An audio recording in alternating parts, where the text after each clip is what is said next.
heard of me, I guess I'm best known for research that I've done on Paleo Indians here in Alabama specifically.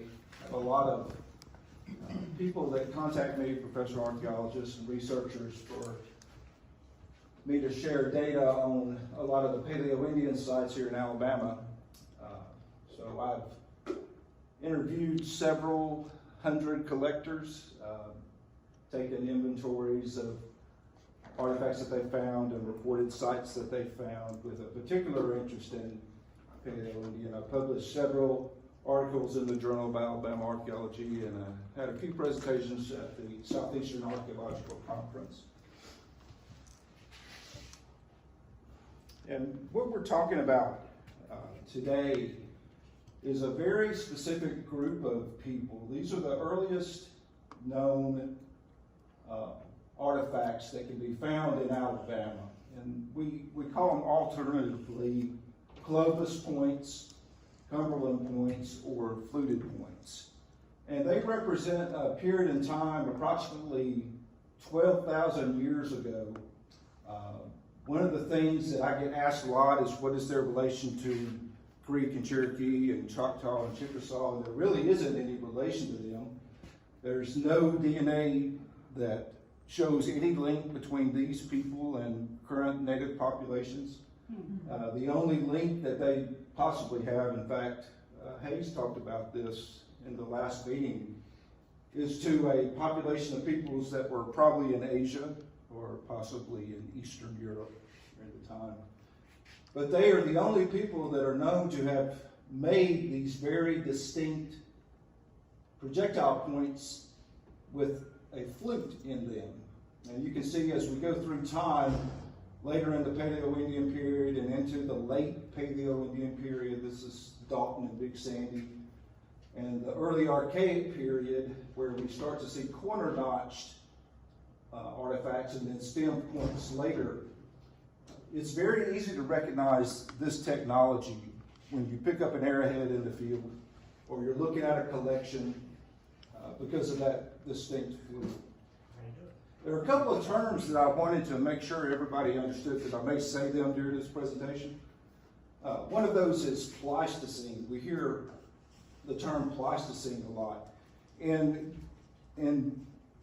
geological scientific time, the Pleistocene is a period that is probably about 50 or 60,000 years of time, which included the Ice Age. The Pleistocene was a period when man first started appearing in North America. And at the end of the Pleistocene, when we started seeing these very distinct fluted points occur, there was an event that marked the transition to the next time period, which is the Holocene, called the Younger Dryas. And there's been a lot of recent work and discussion about the Younger Dryas in archaeology in Alabama in particular, because it was a time period that probably saw the Ice Age and the glaciers grow a little bit, even in this area and in the coast and in the north. A lot of people got driven from the north into the south during the Younger Dryas event. Very high levels of rainfall. So it's kind of a very important event between the Pleistocene and Holocene epochs that occurred during the period where the transition in cultures was taking place here in Alabama.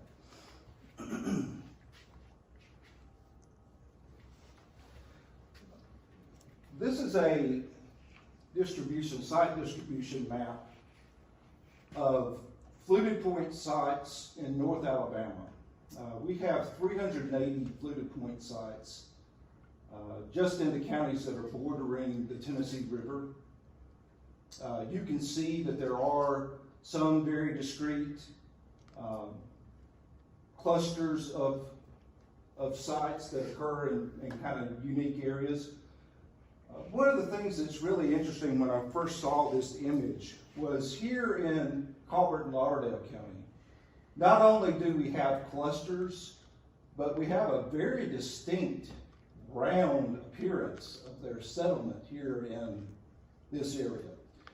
In the other parts, and I've written papers about both limestone and Madison County, but in the other parts of Alabama, particularly here in northern Madison County, these are Paleo Indian sites and fluted point sites, but they're sites that have only produced 1 or 2 fluted points. They're not very dense, they're very light, and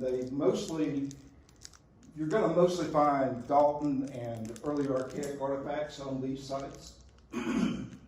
But as you go into Limestone County, where the quad site's located, you start getting into very dense fluted point sites. And a dense fluted point site would be one that produces 10 fluted points or more, okay? At the quad, there was a series of sites, and this was very famous in the 1950s when it was discovered, because 200 fluted points were found here. And it, at the time, was the largest, most dense, the highest number of fluted points of any group of sites in the nation at the time in North America. It's been surpassed by a couple since then, but it's still a very important site. But as I started looking at Lauderdale and Colbert County, I noticed we've got the same kind of density. And we've got some clusters here that probably have 200 fluted points from them.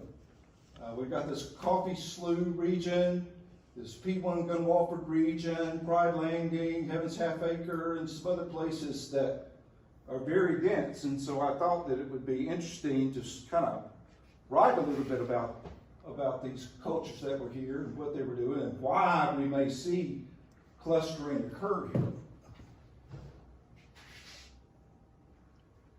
To bring these sites specifically into where we live here in Colbert and Lauderdale County, just a little more detail into where these are occurring. Heaven's Half Acre, Brush Pond, and then some that a lot of people haven't even heard of before. This group of sites at Blue Water Creek. That's right on top of my house. Yep, Coffee Slough, Pride Landing, Gunwalford, and this group of sites called P1. There's 112 fluted point sites in this region. There's another cluster in Upper Shoal Creek. These all occur within about a 20-mile range, which if you read about Paleo Indian range, 20 miles is right at their daily ability to travel. And not only are we seeing very distinct clusters, but very few sites occurring outside of these clusters, which I thought was kind of interesting. So why do you think we would see really big clusters, really tight clusters, and then just gaps in between all these areas? Well, we know why sites cluster. They cluster because there's plentiful resources. It doesn't mean that in these areas there weren't plentiful resources, but there was something happening at each of these individual sites that made early man want to be here. I think it's the right time. I've been thinking about this very topic for at least 15 years. I believe they were living in these tight clusters because they were reliant on different families making different products. And when they came into their habitation site, they were focused on those products. And then once the products were finished, they could bound out and go hunting and then come back. And by living close together, it was easy to trade. So if you look at Gar Slough as a complex, and Coffee Slough and Pride Landing is one complex on both sides of the river, and then Heaven's Half Acre is one complex. Those complexes were occupied at the same period of time. So those three groups of people knew each other, but it's three different complexes that supports a large population that allowed easy trading. And I don't think they thought of it in these terms, but it also allowed for a better genetic mix between the three populations. if you're separated, pretty soon you're gonna run into genetic anomalies within your given population. Right. So, they were relying on each other, I guess, is my short answer. Well, let's Right talk or not, about, I don't know. let's talk about contemporaneity for a second, because Hayes brings up a good point. Is there a way that we can know whether all of these sites were occupied at the same time? I don't know if we can ever know that they all were occupied at the same time, but we do know that at Heaven's Half Acre, there are 2 examples of projectile points that were broken and pieces found on different parts of the site, which does indicate that those sites within Heaven's Half Acre were probably contemporaneous. And if Heaven's Half Acre was, then it's possible the rest of these were. So we're going to look at each one of these, though, individually. But before we do that, I want to talk a little bit more about Paleo Indian culture and ask you guys a couple of things. We talked about why sites cluster. We mentioned resources in particular, but other reasons why sites cluster are quarries. If there's a raw material that's there that is particularly desirable for them, and they'll cluster around those sites. But I wrote a paper recently that proved that Paleo Indians in Alabama probably weren't depending on one specific resource for toolstone. They were using whatever was available in the region they chose.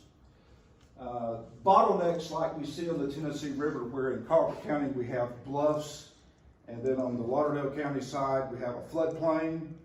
Obviously that's going to cause the sites to be more on the Lauderdale County side than they would be on the Colbert County side. And then crossings, if we start thinking of these people through the eyes of a hunter rather than just a projectile point maker, somebody that made beautiful artifacts, a lot of these sites are occurring in places where there are historical fords, especially creeks and rivers, and they're going to congregate in places like that. But then there is survey bias. When collectors collect, they tend to go back to the same site over and over, especially if it produces artifacts, right? So there are other reasons that bias could play a role into why these sites cluster. But here in North Alabama, particularly, cultivation and erosion along the Tennessee River has taken such a heavy hand that there's really no limit to the visibility of sites here. If there was a site there, you could find it. I want to just take a step back now and let's talk about and think about Paleo Indian life and what each of their sites would have looked like during this period 12,000 years ago when they were here. We've already talked a little bit about a quarry. I think most people understand what those look like. But a base camp, let's think about what a base camp would have looked like. It would have been like Hayes was talking about, a group of people gathered together in a group, telling stories and sharing information, preparing shelters, and probably weapons and processing kills, and children playing, and parents, and all the types of things that you would think of as a community right now. And then you have hunting sites. These hunting sites are the kill sites. They're the places where they would have actually taken game, processed game, and brought them back to the base camp. And then temporary camps, which are going to be hunting sites that are away from these larger clusters. And they're typically going to be found on Shoal Creek or Blue Water Creek or some of these other creeks that go into Tennessee from the Tennessee River. And then a complex, which is a group of some of all of these sites. Maybe multiple base camps, maybe multiple hunting sites, but it's a group. Now, if we think about what was happening at these sites, which of these sites would have the most fluted points? Where are you going to find the most fluted points, in your opinion? Are you going to find them where they're sitting around and repairing tools and sleeping? Charles? Source of water, drinking water. Mhm. Sources, yeah. Or are you going to find them where they're actually using these artifacts? Using. And I think that's one of the keys to what we're going to be looking at over the next few slides is what we're seeing are very specific site types. If we could picture what these look like, again, just to kind of help everyone's imagination, a base camp, children and women and shelter and cleaning animals and creating tools and all these other things, clothing and everything else happening right here in this one specific area. There's another example of just a small base camp, family base camp. And then you got hunting sites where they're actually making kills and skinning animals and probably doing some preserving. And then temporary camps, which are a little bit away from their larger camps. And then a complex, like Hayes was talking about, a group of these, a community, where they came together, where they sat and shared information, told stories, taught the young, had their children, raised their children. And I think that may be what we're seeing here in North Alabama with these clusters. One more thing that I think that we need to think about as we're imagining what these sites would look like. There was a very important excavation performed at Dust Cave here on a bluff just above Coffee Slough a couple of years ago, 20 years ago. Does anybody here know what the primary fauna in the Paleo Indian? Well, I don't know if it's fauna, but the primary food source for the investigation and what they had in the cave with them was waterfowl. Exactly. A lot of their diet, and I've always wondered whether they trapped them. I don't think they'd use those big floating points to, knock a goose down, for instance. I think they must have had a more clever way of getting to those waterfowl that they were eating. Right. It was waterfowl. Waterfowl was the number one food source of late Paleo Indian culture at Dust Cave. Can I add something real simple? Where's Coffee Slough? So if you got in a boat and you went past McFarland Park, Yeah. it would be right there Okay. on the right-hand side of the river, north side of the river, between 7 Mile and then the riverbank. Gotcha. That's called. Okay, thank you. So if we now know that fauna was the number one resource that they were using, is there any technology that we aren't finding at these Paleo Indian sites that we know they had to have had? They probably had specialists that did a lot of the chipping too. Probably. Not everybody could do that. We haven't, to my knowledge, we have not found any nets, Right. But they probably had nets. either fish nets or bird nets. And probably other very simple tools like just pointed sticks. I mean, I don't think that we can rule that out. Clubs and things like that. Throwing sticks, Yeah.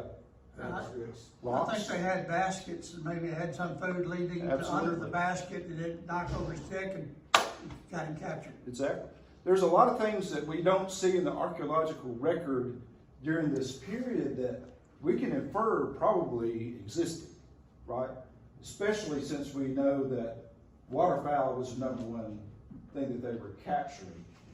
But then other things that we don't know is how large was the group, how much food was required, how many people were participating in hunting. And we don't know, Dust Cave was, and this is going to be difficult for people that don't really understand periods to understand, but Dust Cave was a Dalton late Paleo Indian site.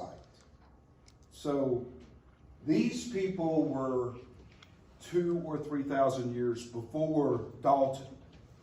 And not only was Dust Cave Dalton, but it was also a fall winter camp. It was not a base camp where they were there year round. It was not used year round.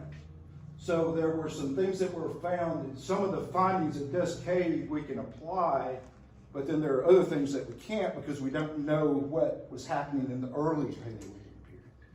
For instance, out west, when they find Paleo-Indian sites, like at Dust Cave, there's waterfowl, but when they go into the early Paleo-Indian period, they find they are still hunting megafauna, or whatever the largest mammal was if megafauna wasn't available. And Paleo-Indians, regardless of where they were very intent on taking the largest game. And I think there are a couple of reasons. Go ahead. There were probably a lot of moose around at that time. I understand from evidence at mouth of Cane Creek that the water table was about 30 feet higher back in the Paleo days than it is today. Mm-hmm. And so thus the whole broad Tennessee Valley was a kind of a marshy, wet place. It was. Because of that higher water level. Yeah, especially south in Muscle Shoals. Still is. So if we know that they were hunting waterfowl, we know that they were hunting megafauna out west, they were probably hunting megafauna here, or the largest mammal available here. How were they gathering? How were they capturing these animals? And what would this look like when we look at a Paleo-Indian site on a map, or actually walk out onto one? What is that going to look like in the archaeological record? And what does that mean here in North Alabama? Did they not capture game in North Alabama? They did, we obviously know. Waterfowl was number one. They had to have nets, probably had baskets. Mammals were second. But of the mammals, white-tailed deer was a very small percentage. Very small percentage. Fish was number 3. And reptiles, turtles, frogs, other amphibians was number 4. At a wide margin. They probably had watercraft. Again, probably had some type of spearing technology beyond just fluted points.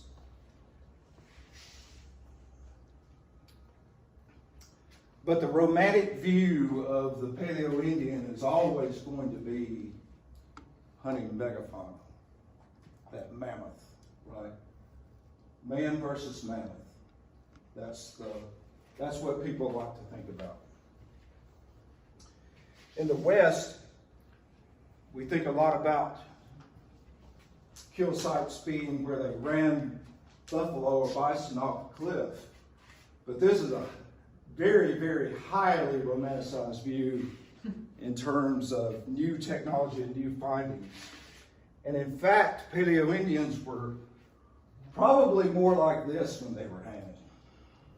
They were in harm's way, on the flanks, trying to capture whatever game they were capturing. In North Alabama, there were maybe bison, but the largest game would have been elk, caribou, or elk, ground sloth, short-faced bear, and a type of pig. These are going to be the largest game with white-tailed deer. We did have caribou and giant bison here during that time period. Yeah, I have one person that's been very interested in my work and I've talked with a lot is Dr. Brian Gordon, who is writing a book about caribou hunting in North America. He is the Museum of Canada, some kind of archaeologist there, and he's convinced that caribou was the #1 primary source for every Paleo-Indian in North America. I don't agree with him, but I do think that we, as Paleo-Indian researchers, have sold ourselves short by not thinking about the places that we find as possible hunting sites. So let's talk about hunting.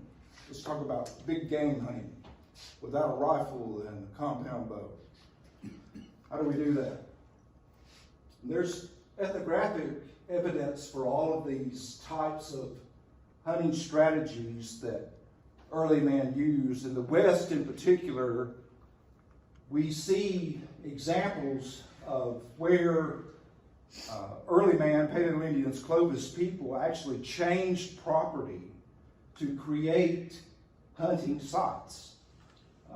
There are a couple of types of ways that they would hunt. Number one, they would choose an area where there was game, surround the area with people, and then slowly walk together until the game was left with nowhere to go and take their game.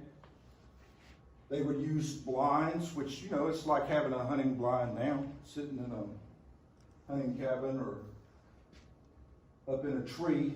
They had blinds or camouflage. They would wait until game came by. But the best archaeological evidence that we have was that drives were probably their number one technology for capturing game and hunting.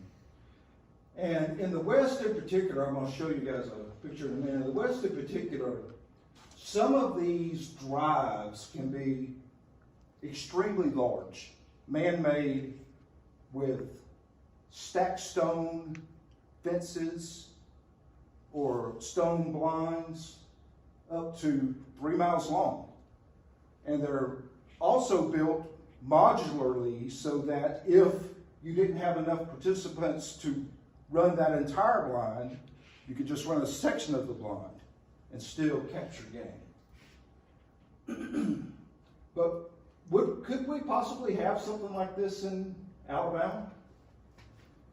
I don't know. So let's look at some of these sites here in Lauderdale and Colbert County through that lens. This is an example of a surrounds over a 1 mile area. You got people standing around, walking towards a funnel, driving game into a kill zone. And then this is an example of a Paleo Indian drives lines out west where they are actually using topography and building lines for hunting. And these circles are blinds that would flank these lines. They would try to drive the game through here and into a kill zone. Okay?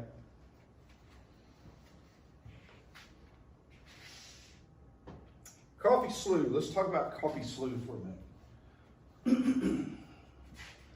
Coffee slough is, it may be the most highly used site in North America in the early Archaic period. It would not surprise me if the Corner Notch people even started at Coffee Slough. Because, I mean, there's just a ton of artifacts found here. But the majority of the sites that you find in that region are not Paleo-Indian. They're early Archaic, possibly Dalton, unless you get on the north side of the riverbank, and then the floodplain adjacent to the bank, you'll find early sites. You don't find them a lot on 7 Mile Island. You find them on the bank. So, Coffee Slough is probably there have been archaeologists for 30 years that have talked about Coffee Slough, but Coffee Slough really isn't as dense at Paleo-Indian sites as a lot of people believe, once you look at the data. And there's probably actually only 30 to 50 fluted points that have been found in Coffee Slough itself. But, again, 5 miles north of Coffee Slough, a mile east or a mile west of Coffee Slough, gets really dense. So this was part of where they were, right? Probably, if you think about a base camp, this would be a good place to have a base camp. And that's probably why we're seeing a fair number of artifacts, but nothing crazy like we're seeing in other parts of the river. Hey, Mark, may I mention something about Coffee Slough? Sure.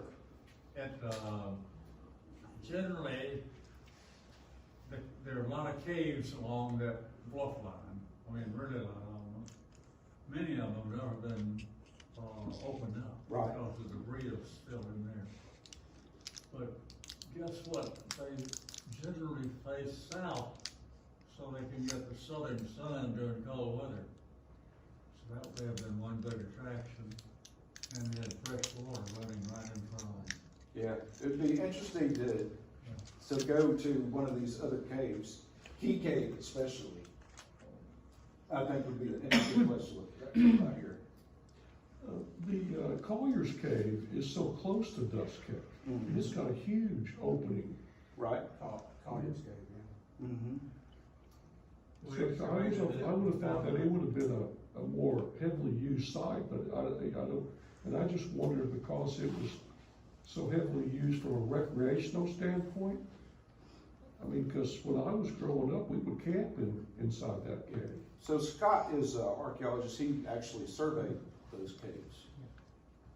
Collier's Cave was also mined for saltpeter during the Civil War, and they removed pretty much everything.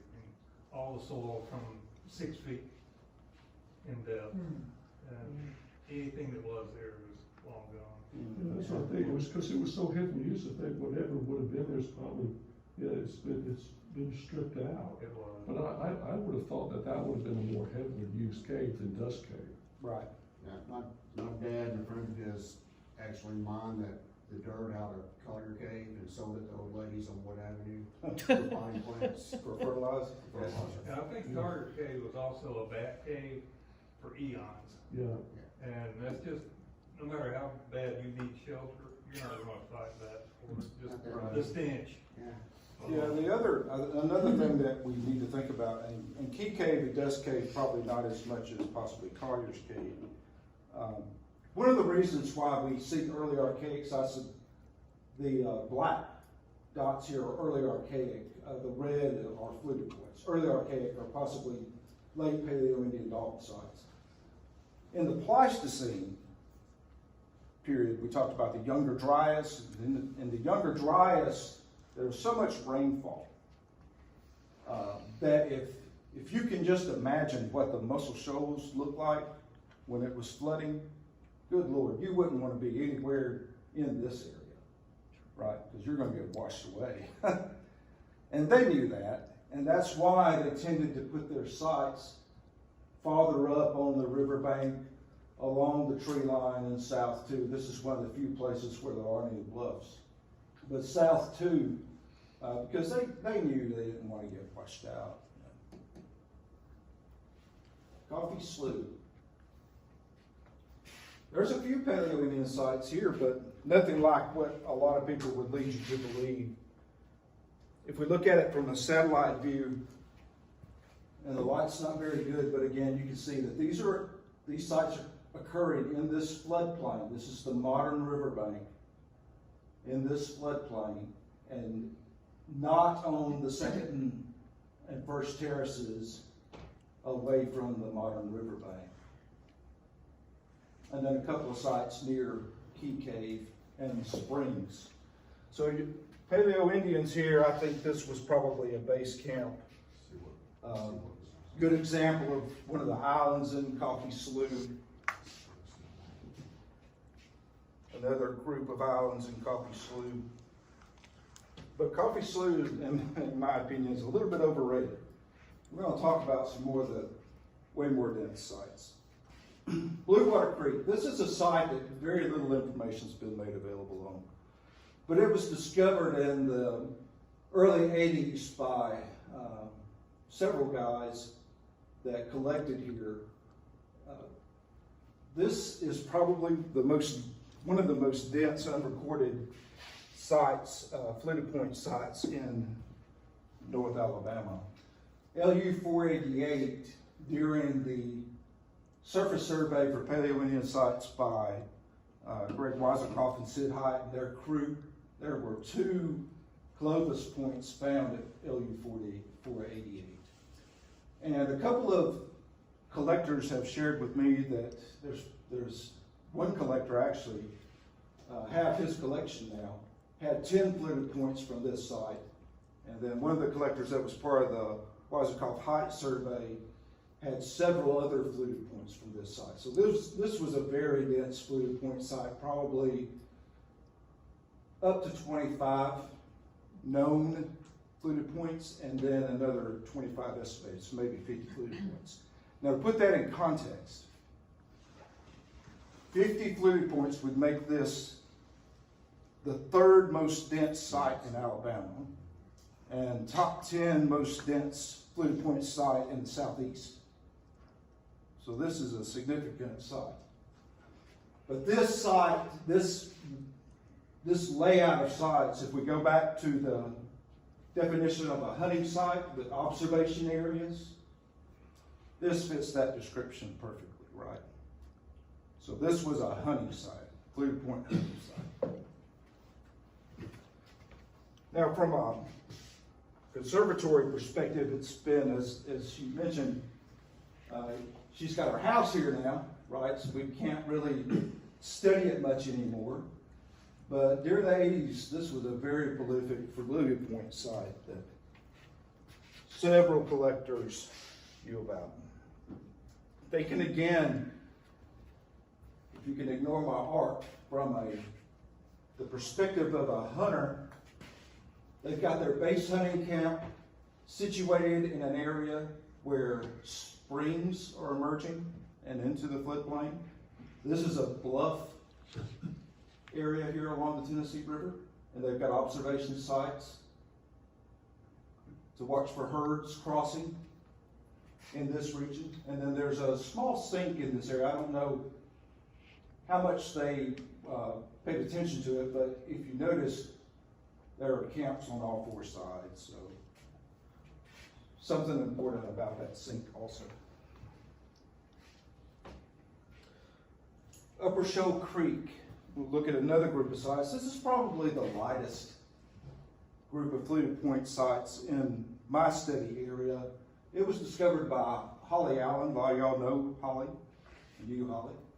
Jim Miller and Thomas Cruz at collections from here. And these are examples of temporary camps in the upper portions of Shoal Creek.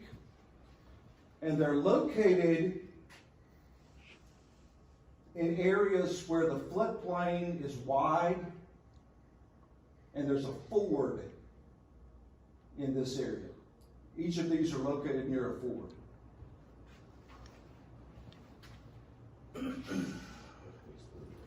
Another satellite view.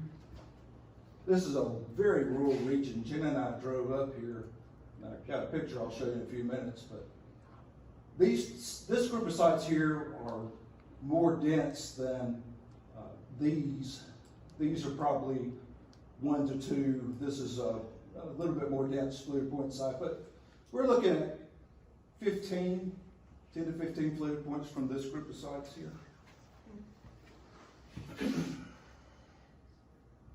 To zoom in, one of the features that's interesting, you can see the ford, historic ford that was in this area. These sites sit on a ridge that kind of ascends back up into the mountains, so they could have been observation sites as well.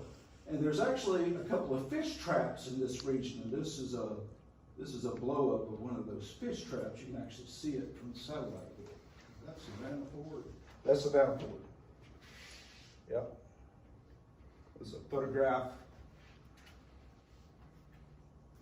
of the beggar lice and the site.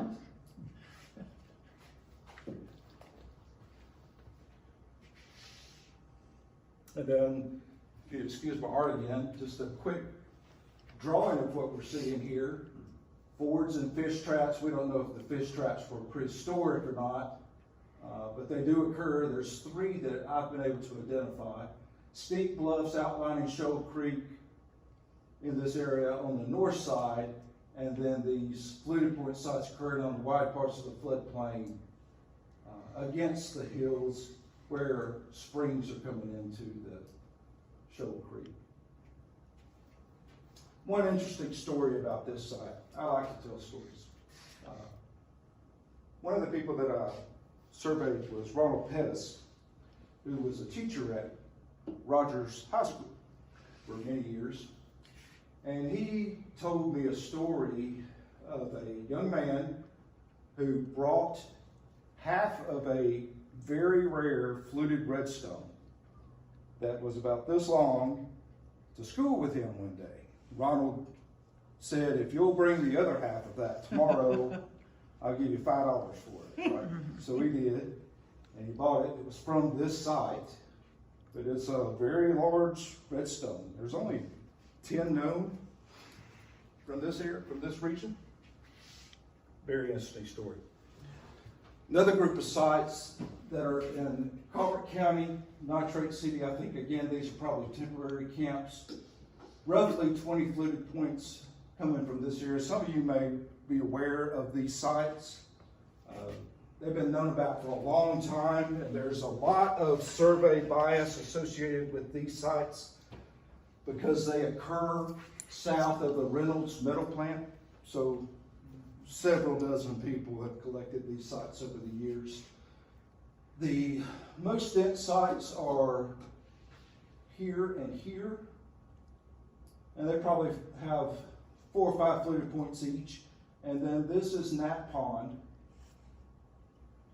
and these again are 3 to 4 fluted points each. But an upland hunting location along Pond Creek. You look at it from the satellite view, you can kind of see the swampy areas here at Nat Pond, and you can see Pond Creek.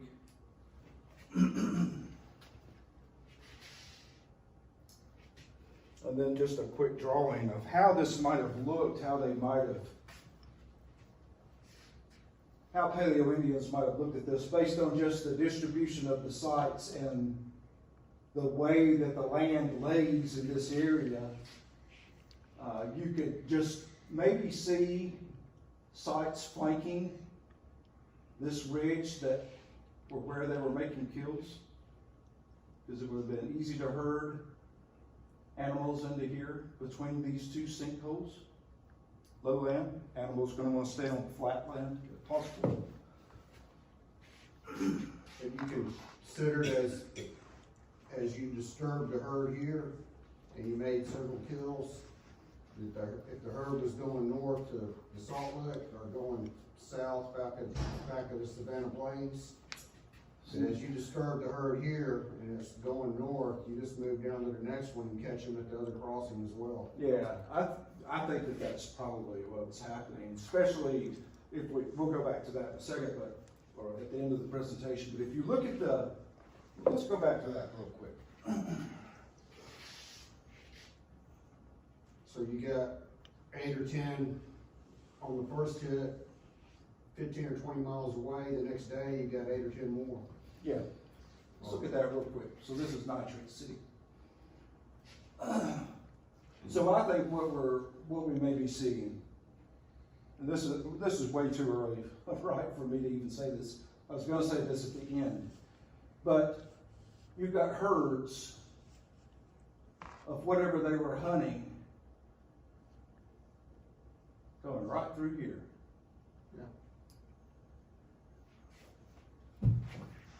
And then, of course, the smaller sites where they're performing hunting are going to look the same way.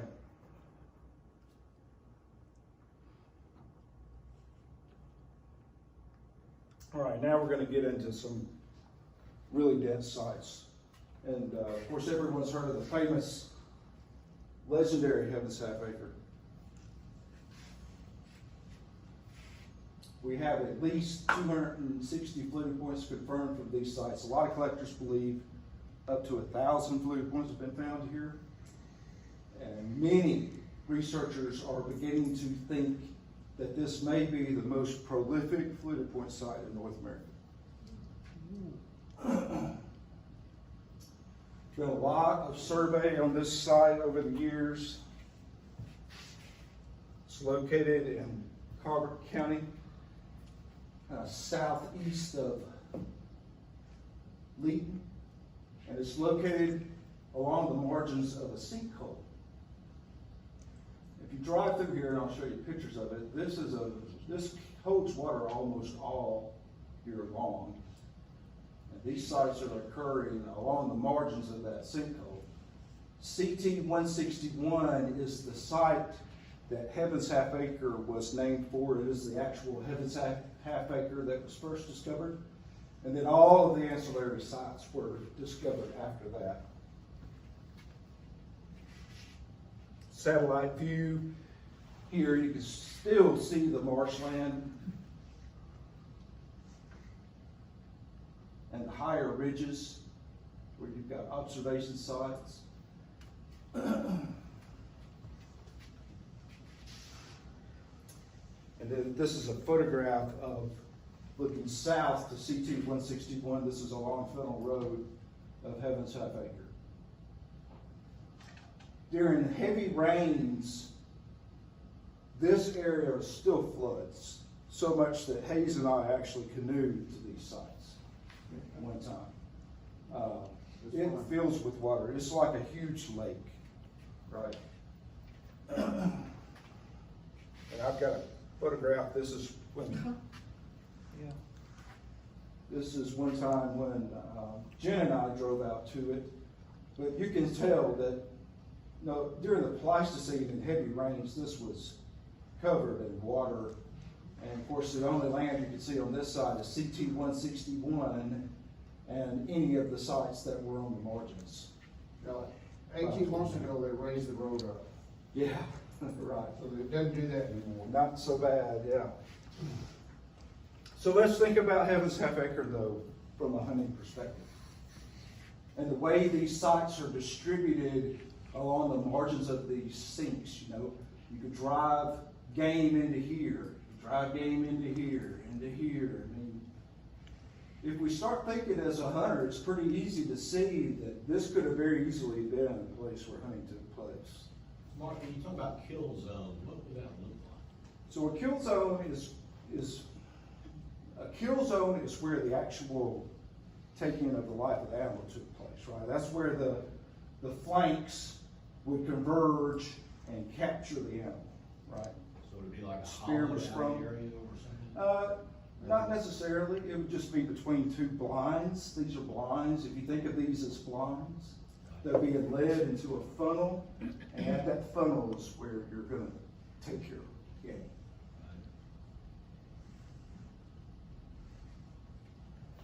So again, there's several places where you can imagine this happening. If you think about the elevations at Heaven's Half Acre, the topography of Heaven's Half Acre, this is actually a ridge, and this pond sits within another.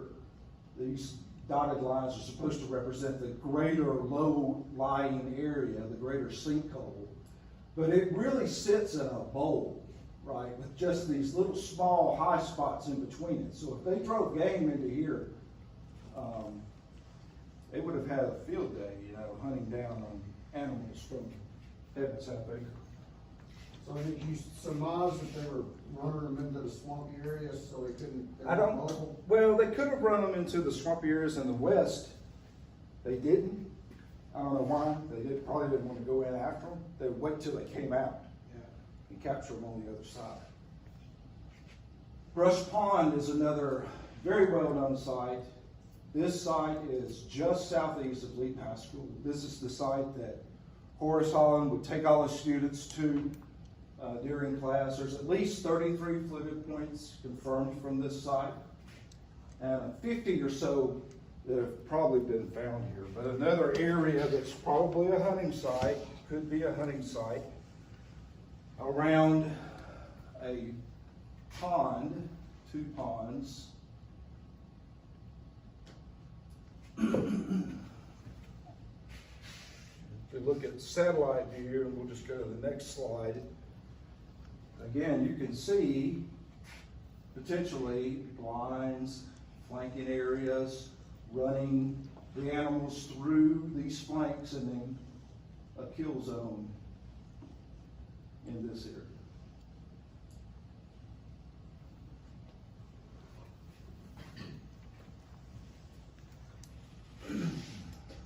Now we're going to get into a couple of sites. These last two are sites that, like Blue Water, very little information has been shared about these sites. But this first site is on Gunwalford Road. If you drive down Gunwalford Road, you can kind of see where this would have happened. My dad and I actually drove down here to try to identify where some of these kill sites might have been. But these sites were discovered by some high school students at Bradshaw High School in the early 1980s. And then Weiselkoff met them while a couple of them went to Auburn, and they came back and recorded them for the Alabama State Site File. But these are very dense fluted point sites. One of the sites that we're looking at here in this area, LU 440.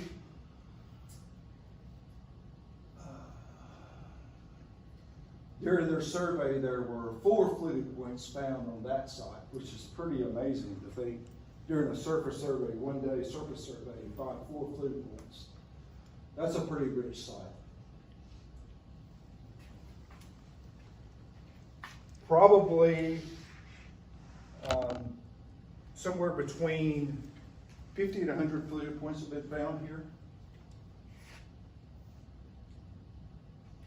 This ridge line actually is a bluff line to kind of give you some perspective. And these sites sit on a high place. When you see the picture, you'll be able to see it. Higher property down into lower property, and again, you'll be able to perhaps see what a drive line might look like in this area. But here's a picture of one of the fields. This is from the road, and you can see the bluff line here. Paleo Indians in the West especially would have used natural features like this to drive animals, herds. This is LU 440. You can see it's situated well above the rest of the land here on this property. And then again, just imagining what this would look like. Again, this is our bluff line. We don't know what was up here, but I would be willing to bet there's fluted point sites here in these woods.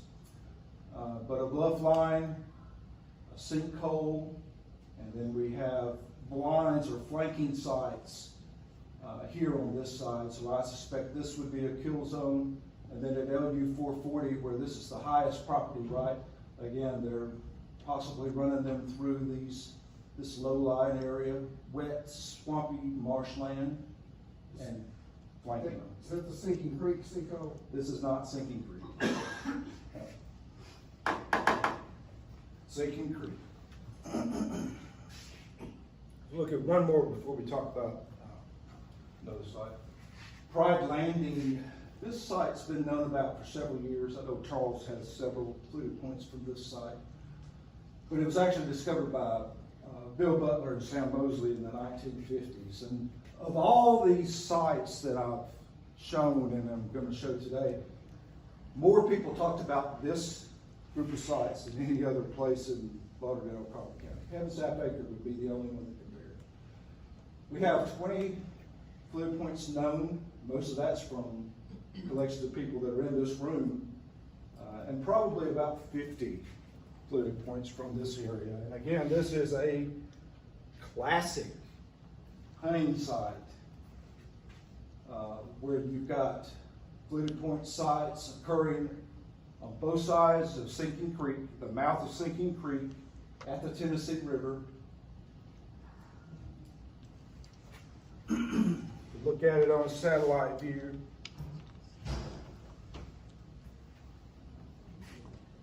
Again, you can see Sinking Creeks coming through here. And then just a quick picture. This is a picture of the peninsula there. And if we could imagine game being herded into Sinking Creek with flanking sites sitting on these 2 bluffs. And Hayes, you've been here, right? Yes.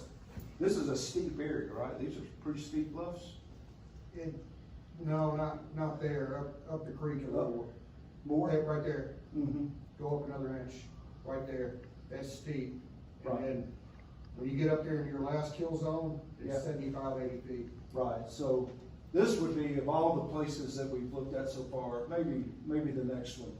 This is the one that I could see most likely being a drive line for hunting. Absolutely. And again, you've got not only drive blinds at the entrance and overlook, but drive blinds on both sides of the river as they're leading herds into this area, probably from, again, going back to that map where we showed the sites, being driven this direction, right? They would have been driven into here, or into Peatland. Yeah, and it's like, at the narrow spots, it's 45 feet, but at the widest spots, it's like 150 feet maybe. It's pretty tight area. Yeah. All right, one more. This is the last one I wanted to talk about, but this site's been a secret for many years. I worked with one of the people who discovered this site. This is the Heaven's Half Acre of Lauderdale County. 200 plus fluted points from this site. I remember one of the people who discovered this site brought his collection to show me when I was working in Huntsville. He brought a fishing box, 3-level fishing box. There were 50 fluted point fragments in that fishing box. And he told me that the other 5 collectors that discovered this site had similar collections from there. But this site, almost nothing is written about it other than what you see in Wascop and Hyde's report. But a very, very dense group of fluted point sites occurring around Sinking Creek and Bell Sink in Lauderdale County. LU 409 probably has produced 100 fluted point spots, so well, it's one of the most dense fluted point sites that nobody knows about. And again, I guess you can probably already see from what we've talked about so far, the satellite view real quick, but and some photographs. These are the outer margins, drive line lines, Sinking Creek in the distance there, tree line. And then here we're getting to Bell Sink. This is Bell Sink, and you can tell it's water. And I want you to notice too, it sits much lower. It's pretty low in elevation. So it kind of lends itself to a potential hunting area. This is private property, so don't everyone just go out there, but Sinking Creek, and you can see this is LU 411, this is a dense fluted point site. LU 409 here, 100 plus fluted points. And they're sitting above this very deep sinkhole. And just like Pride Landing, you know, if you can imagine what a drive line would have looked like, you know, this place really lends itself to that kind of point of view because you've got a very deep sinkhole coming up onto higher land, perfect place to ambush prey, very dense fluted point sites that are in this kill zone here. And then on this eastern side of Bell Sink along Sinking Creek, again, the creek is narrow, probably 20 yards wide, with the floodplain 100 yards wide in this area, but it's flanked on both sides by fluted point sites. So you could easily imagine drives taking place along this section of Sinking Creek. And again, to remind everyone, this system would not necessarily have needed to have been used all at the same time. It's modular. They could have just used this, could have just used this, or could have used the entire system if they needed to, depending on how much game they needed to take. So what now? I mean, we don't really have any proof that any of these sites were used for hunting. I think it's possible. I don't know for sure, but how could we prove that? How could we possibly prove that? You know? I think the only way that we can really do that is to continue reporting and studying these sites, really particularly, perhaps maybe some core sampling so that we can see what's happening in the bottom of these sinks, continuing retrofit. It'd be interesting to see if there's any, with the advent of LiDAR technology, if there's any way to see megafauna or faunal remains, bone piles underground, like we do pyramids. So I wonder if there's technology to be able to see what's under the ground in some of these sinkholes or kill zones without having to dig anything. But obviously excavation is one way we could do that. It's usually cost prohibitive. But the number one thing that I think that we need to do is we just need to start looking at these sites through new eyes, and not just through the eyes of a fluted point maker, but of a fluted point user, and how they would have used their technology to hunt and capture game in North Alabama, and in particular in Lauderdale and Colbert County.